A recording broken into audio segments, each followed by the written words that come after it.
Hi, Minhaj ബിൽഡേഴ്സിലേക്ക് എല്ലാവർക്കും സ്വാഗതം.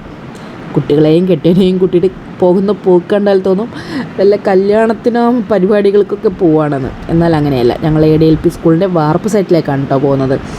അപ്പോൾ കൂടെയുള്ള കുട്ടി ഇന്നലെ ഞാൻ തറവാട്ടിൽ പോയപ്പോൾ എൻ്റെ കൂടെ കൂടിയതാണ്. എൻ്റെ കുഞ്ഞാങ്ങളുടെ മോളാണ് ആയിഷക്കുട്ടി. പിന്നെ എല്ലാവരും കൂടി ഒരുമിച്ച് പോകുന്നതാണല്ലോ ഇപ്പോഴത്തെ ഒരു ട്രെൻഡ്. സോ ഞങ്ങൾ വാർപ്പ് സൈറ്റിലാണ് പോയി. കാര്യമായിട്ട് എന്തോ ചർച്ചയിലാണ് എൻ്റെ മോൻ അപ്പോൾ വീഡിയോ എടുത്തതാണ്. അപ്പോൾ ഞാൻ അതുകൂടി ഇതിൻ്റെ കൂടെ പോസ്റ്റ് ചെയ്യാമെന്ന് വിചാരിച്ചു. ഞങ്ങളുടെ ഇവിടെ കലബിലെ സൗണ്ട് കൂടുന്നത് കണ്ടിട്ട് എൻ്റെ മോള് വീണ്ടും അവിടെ വന്ന് എത്തി നോക്കുകയാണ് ഇതെന്ത് വിഷയമാണോ എന്നുള്ളത്. ഞങ്ങൾ ചർച്ച ചെയ്യുകയാണ്, ചർച്ച ചെയ്യുകയാണ്. ഇങ്ങനെ ഓരോരോ ചർച്ചകൾക്കൊടുവിലാണ് ഓരോരോ കാര്യങ്ങൾ നമ്മൾ മുന്നോട്ട് നീക്കുന്നത്. അപ്പോൾ അങ്ങനെ ഞങ്ങൾ സൈറ്റിൽ കോൺക്രീറ്റ് നടന്നുകൊണ്ടിരിക്കുകയാണ്. സ്കൂളിൻ്റെ സൈറ്റാണ്. സോ നമുക്ക് സ്പീഡിൽ വർക്ക് ചെയ്യണം. ജൂൺ ആകുമ്പോഴത്തേനും സ്കൂൾ തുറക്കും. അപ്പോൾ അതിന് മുൻപ് തന്നെ തീർക്കേണ്ടതായിട്ടുള്ള കുറേ കാര്യങ്ങളുണ്ട്. അപ്പോൾ അതെല്ലാം ചെയ്യാൻ വേണ്ടിയിട്ട് ഞങ്ങൾ വളരെ സ്പീഡിലാണ് നമ്മൾ ആ വർക്ക് നടന്നുകൊണ്ടിരിക്കുന്നത്. ഇപ്പോൾ ഗ്രൗണ്ട് ഫ്ലോറിൻ്റെ വാർപ്പ് കഴിയുന്നുള്ളൂ. ഇനി അടുത്ത് ഫസ്റ്റ് ഫ്ലോറിൽ 4 ക്ലാസ് റൂമുകൾ കൂടി വാർത്ത് കൊടുക്കേണ്ടതുണ്ട് ജൂൺ മാസം കഴിയുമ്പോഴത്തേനും. അപ്പോൾ അങ്ങനെ തകൃതിയായിട്ട് വർക്ക് നടക്കുകയാണ്.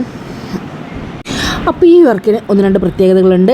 നിലവിൽ 2 എക്സിസ്റ്റിംഗ് ക്ലാസ് റൂമുകൾ ഉള്ളത് കൊണ്ട് തന്നെ ആ ക്ലാസ് റൂമിൻ്റെ മുകളിലേക്ക് ലോഡ് കൊടുക്കാത്ത തരത്തിലേക്ക് ആണ് മേലെയുള്ള 2 ക്ലാസ് റൂമുകളും 2 സൈഡിലുള്ള 2 കൂടി 4 ക്ലാസ് റൂമുകൾ പണിയുന്നത്.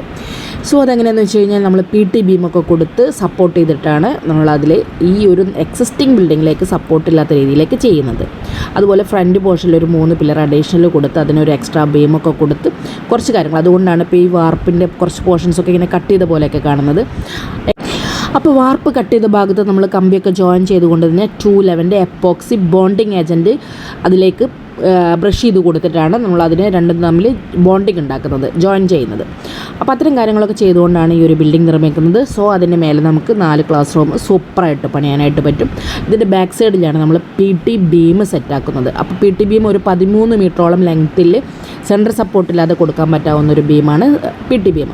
അങ്ങനെ കൊടുത്തിട്ടാണ് നമ്മൾ മേലേക്കുള്ള ക്ലാസ് റൂമുകൾ ചെയ്യുന്നത്. അപ്പോൾ അതിൻ്റെ വീഡിയോസ് നമ്മൾ നെക്സ്റ്റ് വർക്ക് നടക്കുന്ന സമയത്ത് ഇടുന്നതായിരിക്കും. അപ്പോൾ നമുക്ക് ഇതുപോലെ എക്സിസ്റ്റിംഗ് ബിൽഡിങ്ങുകൾ എന്തെങ്കിലുമൊക്കെ ഉണ്ട്, അതിലേക്ക് നമുക്ക് ലോഡ് കൊടുക്കാത്ത തരത്തിൽ ചെയ്യാവുന്നുണ്ടെങ്കിൽ PT ബീം സെറ്റ് ചെയ്തുകൊണ്ട് നമുക്ക് അതിലേക്ക് വർക്ക് ചെയ്യാവുന്നതാണ്.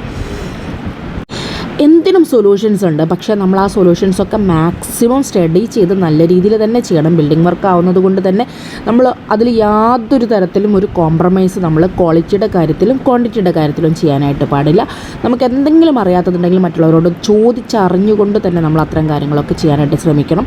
കാരണം ഒരുപാട് പൈസ ചിലവാക്കി ചെയ്യുന്നതാണ് നമ്മൾ ഈ ഒരു ബിൽഡിംഗ് വർക്കുകൾ എന്ന് പറയുന്നത്. എന്തെങ്കിലും ചെറിയ വിഷയങ്ങളുണ്ടായിക്കഴിഞ്ഞാൽ പിന്നീട് നമുക്കതുമ്പോൾ റീവർക്കൊക്കെ വരുമ്പോഴത്തേനും ഒത്തിരി ബുദ്ധിമുട്ടാണ്. സോ എല്ലാ കാര്യങ്ങളും മാക്സിമം ശ്രദ്ധിച്ച് ചെയ്യുക. Okay, thank you, by.